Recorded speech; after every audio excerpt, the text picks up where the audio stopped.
lumaban ng parehas. Yan lang. God bless. Isang magandang tanghali.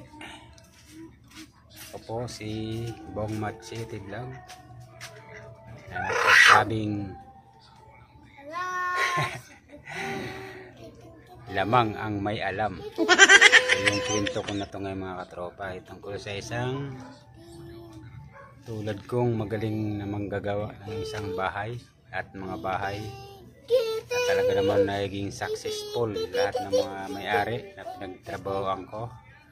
So, pero ito po ang aking tahanan. Ayan.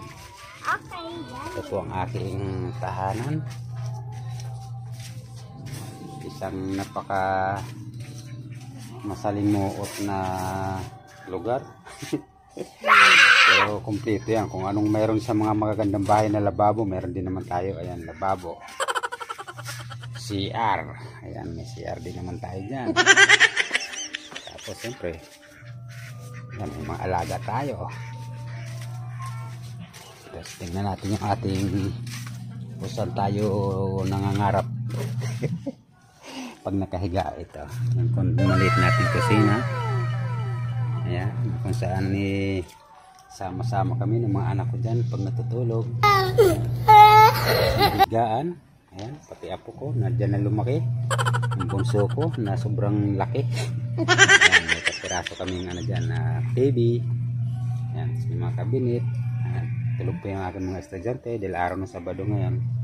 So ayan, ito po yung aking kwento na isang manggagawa ng bahay na napakagaling gumawa ng bahay, pero ang kanyang tirahan ay isang barong-barong. Pero dyan na buo ang aming mga pangarap ng pamilya. Ayan, sa mga ano na yan, mga mas kipot na aming kwarto na sama-sama. Diba? Masaya kami, at least kahit na ganyan tirahan namin, masaya kami po pamilya.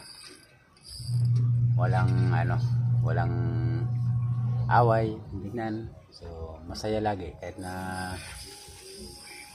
3 beses lang kumain sa isang araw. 3 beses. So sipag at tsaga lang mga katropa, no?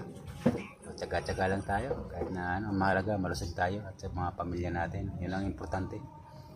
So bonus na lang ang maging maginawang buhay. So sa ngayon, ito pa lang yung ating so nangangarap naman tayo, pero di pa natin alam kasi wala naman nakakaalam kung ano yung kapalaran natin. So basta natin go lang ng go at lumaban ng parehas. Yan lang. God bless.